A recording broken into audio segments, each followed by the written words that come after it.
Gaddar awards జరిగినాయి.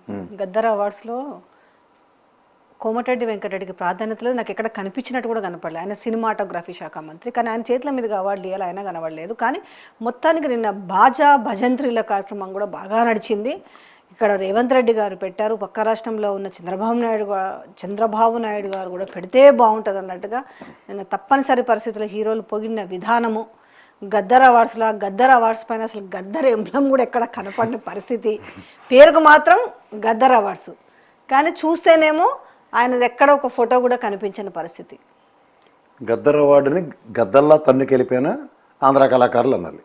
తెలంగాణ కొడుకుని వచ్చిందే అంచేత మనకి ఎప్పుడైనా సరే ఒకటి గుర్తుంచుకోండి, మన ప్రాంత పరిరక్షణ కోసం మనం చేసుకున్న తాపత్రయంలో ఇంకా ఆంధ్ర డామినెన్స్ నడుస్తూనే ఉంది. ఆ డామినెన్స్లో ఇవాళ మనం తిరిగి కాంగ్రెస్ ప్రభుత్వానికి అధికారం ఇచ్చుకున్నామంటే ఓ పక్క తెలంగాణ సంపద సీల్డ్ కవర్ రూపంలో ఆయనకు ముఖ్యమంత్రి పదవిని పెట్టి ఎత్తిపోతల పథకం నడుస్తూనే ఉంది ఓ పక్కన. ఇంకోటి ఈ అవార్డుల ఫంక్షన్లో గద్దర్ అనే మహనీయుడి పేరుని కూడా స్మరించడానికి అలా ఎవరికి నోరే తిరగట్లేదంటే ఏమన్నా నాకు అర్థం కావట్లేదు. నేను నిన్న సర్ప్రైజింగ్లీ ఎవరితో ఒక స్పీచ్ ఉన్నాను, ఒక హీరోది. ఇది నాకు చాలా విలువైన అవార్డు ఏదో చెప్పుకుంటూ వచ్చాడు. అందులో ఎక్కడైనా గద్దర్ మాట వినబడుతుందేమో అని ఎదురు చూశాను, అక్కడ లేదు. కానీ ఆయనకి జీవితంలో ఇది చాలా ఇంపార్టెంట్ అవార్డు అంట. విషయం ఏంటంటే తెలంగాణలో పెట్టిరు గద్దర్ అని అంటే ఆయన తెలంగాణ కోసం పోరాడిన వ్యక్తి, తెలంగాణ కోసం ఆయన నంది అవార్డులకి రీప్లేస్మెంట్ గద్దర్ అవార్డులు పెట్టారు. అది కానీ ఆయన దాన్ని కూడా అక్కడ ప్రతిబింబ చేయాలి. కనీసం ఒక వ్యాఖ్యాతగా కూడా ఒక ఇద్దరు వ్యాఖ్యాతలను పెట్టారు యాంకర్స్ని. ఒక్క తెలంగాణ వ్యాఖ్యాత దొరకలేదు. నేను డిస్కషన్ చెప్తున్నా, ఇప్పుడు తెలంగాణలోనే కాస్త ఒక దానికోసము అమ్మాయి బాగా ఇది చేస్తుండే ఆవిడ, కనీసం ఒక ఉదయభాన్ తెలంగాణలో పుట్టినామే కదా, ఒక వ్యాఖ్యాతగా అక్కడ గద్దర్ అవార్డ్స్ కాబట్టి ఆమె అంతకుముందు దీనికి సంబంధించిన జానపదాలకు సంబంధించిన ప్రోగ్రామ్స్ కూడా చేసింది అన్నట్టు. లేకపోతే ఒక మధుప్రియ కావచ్చు, లేకపోతే తెలంగాణ కోసం పాటలు పాడిన వాళ్ళు, తెలంగాణ కోసం పాటలు పాడి అసూలు భాషలో వాళ్ళు ఉన్నారు. అక్కడ స్మరించుకున్నది లేదు. అక్కడ మంగ్లీకి అవకాశం ఇచ్చిర్రు, కానీ కనీసం తెలంగాణలో పాటలు పాడేటోళ్ళు ఒక్కరన్నా వీళ్ళకు యాదికి రాలేదా స్టేజ్ మీద కనీసం వాళ్ళకి అవకాశం ఇవ్వడానికి అనేది. నేను అందుకే మొదట చెప్పాను, నేను ఇనీషియల్ రిమార్క్స్కి ఎప్పుడు కట్టుబడి ఉంటాను. గద్దర్ అనే అవార్డుని గద్దర్లో తనకెళ్ళిపోతాను ఆంధ్ర వాళ్ళనే చెప్పాను తప్ప అందులో తెలంగాణ ప్రజెన్స్ కోసం అర్రులు చాచవలసి వస్తుంది.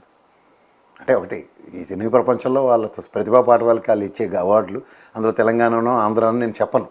నువ్వు అన్నట్టు ఆ స్టేజ్ మీద అట్లీస్ట్ యాంకర్ అయినా సరే తెలంగాణ యాస భాషలు తెలిసిన ఒక తెలంగాణ మాండలికాన్ని జస్టిఫై చేస్తూ ఖచ్చితంగా తెలంగాణ యాంకర్లు ఎవరైనా సరే మధుప్రియమ్మ అయినా సరే ఉదయభాను కానీ గద్దర్ గారిని స్మరించుకోకుండా వాళ్ళు మాట్లాడే అంత సామర్థ్యం వాళ్ళకు ఉండదు. ఎందుకంటే ముఖ్యంగా ఉదయభాను అయితే నేను డంకా పలాస్గా చెప్తాను, గద్దర్ గారికి ప్రభావితమైన వ్యక్తి అమ్మాయి. గ్యారంటీగా గద్దర్ గారిని స్మరించుకుంటూ వాళ్ళకి మంచి మాటలు చెప్పుందును. సో అలాంటి సువర్ణ అవకాశం మనం కోల్పోయినట్టే కదా. పేరుకు గద్దర్కు సంబంధించిన స్మృతులు ఉండవు, గద్దర్కు సంబంధించిన మాట ఉండదు, గద్దర్కు సంబంధించిన గుర్తులు ఉండవు. కానీ గద్దర్ అవార్డ్స్ నిన్న నిజంగా గద్దర్ని వీళ్ళు అభిమానించిరా అవమానపరిచిరా కానీ అర్థం కాని సమస్య అంటే ఏంటో అది అర్థం కాలేదు. పెద్ద గీత గీశారు కదా గద్దర్ అవార్డు అనగానే ఇంకా అంతేనా అంతే.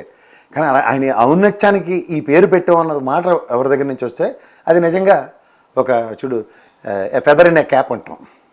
ఇప్పుడు చరిత్రలో గద్దర్ అనే మహనీయుడిని ప్రతిసారి స్మరించుకోవాలి అంటే ఇలాంటి కార్యక్రమాల్లో ఆ మహనీయుడి యొక్క ఔన్నత్యం 10 మందికి దశ దిశలా వ్యాపించడానికి ఇది దాని ప్రైమరీ మోటో అండ్ పర్పస్.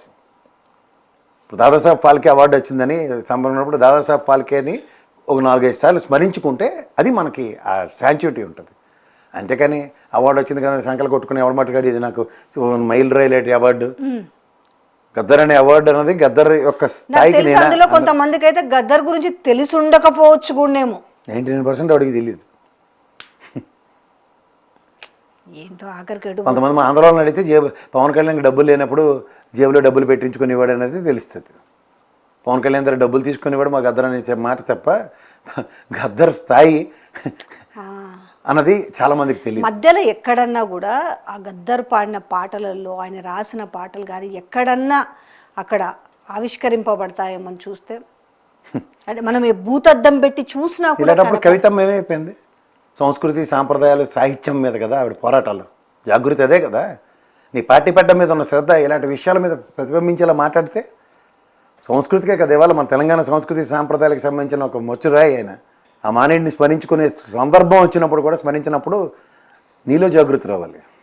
అది మిస్సింగ్ అని మాత్రం చెప్పచ్చు. అదే ఇంకోటి కూడా జరిగిందట, నిన్న కనీసంగా అవార్డులు తీసుకునే వాళ్ళకి కుర్చీలు కూడా వేయలేదని చెప్పేసి ఆయన కనీసం విజేంద్ర ప్రసాద్ గుర్తుపట్టకపోతే ఆయన అవమానం పొంది వెళ్ళిపోయినాడు అనేది కూడా జరిగింది అన్నట్లు. పర్లేలే, ఎంపీ ఇచ్చేసి సరిపోద్ది. చాలా అంటారు అయితే ఇచ్చేసారు కదా, బీజేపీ ఇచ్చారు కాబట్టి చాలా చాలా అదే ఎక్కువ. ఎందుకమ్మా వీళ్ళు చెప్తున్నాను కదా, గద్దర్ గారు అవార్డుకి వచ్చి ఆయన కుర్చీ లేదని అంటాడు. గద్దర్ గురించి ఒక్క పాట కూడా లేదని అలాంటి స్టేట్మెంట్లు ఏమన్నా విజేంద్ర ప్రసాద్ గారి మీద గౌరవం అంత పెరుగుతుంది. ఎవరన్నా ఇస్తారా అట్లా ఉన్నారా? అదే కావాలి కదా, అని చెప్పే వాళ్ళు తప్ప గద్దర్ గురించి 2 ముక్కలు ఆ స్టేజ్ మీద షేర్ చేసుకున్న వాళ్ళకి మనకి ఎక్కడన్నా కనిపించారా? నాకైతే కనపడలేదు. నీకు కనబడితే చెప్పు. కనబడికే బాధ వ్యక్తం చేసుకుంటున్నాను నేను.